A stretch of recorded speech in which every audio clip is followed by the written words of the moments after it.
हातकणंगले तालुक्यातील सावर्डे इथले 60 वर्षीय रामचंद्र तुकाराम लुगडे यांचा हॉटेलचा व्यवसाय आहे. त्यांनी नवीन घराचं बांधकाम सुरू केलंय. बांधकामाची देणी भागवण्यासाठी त्यांनी मेणचे इथल्या आदर्श सहकारी पतसंस्थेकडून त्यांना 8 लाख रुपयांचं कर्ज मंजूर झालं होतं.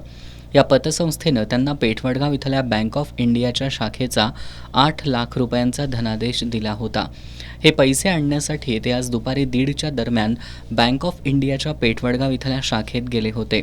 8 लाख रुपयांपैकी 1,30,000 रुपये आपला मुलगा राहुल लुगडे यांच्या खात्यावर जमा केले आणि उर्वरित 6,70,000 रुपये रोख घेऊन ते पिशवीत ठेवले. पैसे असलेली पिशवी त्यांनी दुचाकीच्या हँडलला अडकवली. लुगडे हे गाडी वळवत असताना अज्ञात व्यक्तीनं त्यांना तुमचे पैसे रस्त्यावर पडल्याचं सांगितलं. लुगडे यांनी पाठीमागे वळून पाहिलं असता रस्त्यावर 10-20 रुपये आणि 50 रुपयांची नोट पडलेली त्यांना दिसली.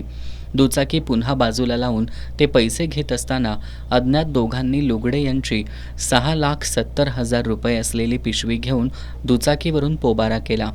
या प्रकारानंतर लुगडे यांनी आरडाओरडा केला. त्या दोघांनी डोक्याला टोपी आणि तोंडाला मास्क लावला होता. ते तासगावच्या दिशेनं गेल्याचं अनेकांनी पाहिलं. या घटनेची माहिती पेठवडगाव पोलिसांना मिळताच पोलिसांनी घटनास्थळी धाव घेऊन माहिती घेतली. या घटनेची नोंद पेठवडगाव पोलीस ठाण्यात झाली आहे. या प्रकारामुळे परिसरात खळबळ उडाली आहे.